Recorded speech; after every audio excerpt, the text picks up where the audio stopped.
এটা হচ্ছে ডিওডেনাম। এই ডিওডেনাম থেকে যে ইউ শেপ লুপ গুলা তৈরি হয়েছে, এটা হলো জেজোনাম।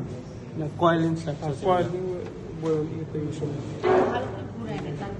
এই যে এই পুরা এই কয়েল পুরা স্ট্রাকচারটা হচ্ছে জেজোনাম। আর এটা শেষ হইতেছে যে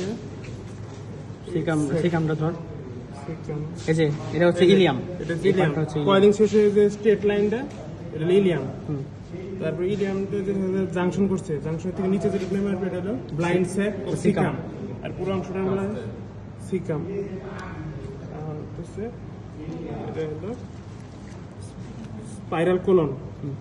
স্পাইরাল কোলনের এই পার্টটা দেখবে, এই যে অংশটা ভিতরে ঢুকতেছে এটা হলো সেন্ট্রিপিটাল গাইরি বলা হয়। সেন্ট্রিপিটাল গাইরি। আর মাঝখানে ইউ শেপ একটা স্ট্রাকচার পাওয়া যায়, এটা হলো central flexor. Are you shape থেকে যে বেরিয়ে আসতেছে যে অংশটা, সেটা বলা হয় সেন্ট্রিফিউগাল গাইরি। এটা হলো সিকাম শেষ। রেকটাম। রেকটাম হচ্ছে রেকটাম, এই যে এই যে রেকটামে প্রচুর ফ্যাট অংশ রেকটাম। আগে সব শেষ।